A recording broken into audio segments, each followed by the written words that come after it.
টানা বৃষ্টি এবং উজান থেকে নামা পাহাড়ি ঢলে লালমনিরহাটে তিস্তা নদীর পানি বিপদসীমার উপর দিয়ে প্রবাহিত হচ্ছে। এতে জেলার নিম্নাঞ্চল প্লাবিত হয়েছে। পানি বিপদসীমার উপরে থাকায় আতঙ্কে দিন কাটছে তিস্তার পাড়ের বাসিন্দাদের। ত্রাণ সহায়তা নিয়ে প্রস্তুতির কথা জানিয়েছে জেলা প্রশাসন। লালমনিরহাট প্রতিনিধি সুমন খানের প্রতিবেদন, জানাচ্ছেন মাহমুদ হোসেন। লালমনিরহাটে দেশের বৃহত্তম সেচ প্রকল্প তিস্তা ব্যারেজ পয়েন্টে নদীর পানি বাড়ছে দ্রুত গতিতে। রোববার সন্ধ্যায় তিস্তার পানি বিপদসীমার 5 সেন্টিমিটার ওপর দিয়ে প্রবাহিত হয়। এতে হাতীবান্ধা, কালীগঞ্জ, আদিতমারী ও সদর উপজেলার অন্তত 15টি গ্রাম প্লাবিত হয়ে পড়ে।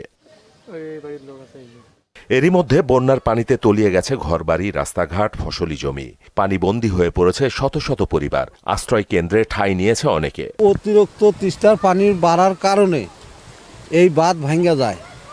ভাঙ্গা যাওয়ার কারণে ভাটি ফসলি জমি, ফসল সহ প্রায় 3-4 হেক্টর জমি নষ্ট হয়ে যায়। চলাফেরা করে খুব অসুবিধা, রাস্তাঘাটে পানি উঠে গেছে, এদিকে ভেঙে গেছে, ওদিকে ভেঙে গেছে। যে ভাঙন শুরু হয়েছে বাড়িতে, প্রচুর বন্যা, মানে এই জায়গায় বোঝা যায় না, কিন্তু বাড়িতে প্রচুর পানি হয়েছে। আশেপাশে যারা আছি আমরাও ভয়ে আতঙ্কে আছি, এরকম একটা সমস্যার মধ্যে আমরা পড়ে আছি। পানি কমতে আরো 2 দিন সময় লাগতে পারে বলে জানায় পানি উন্নয়ন বোর্ড।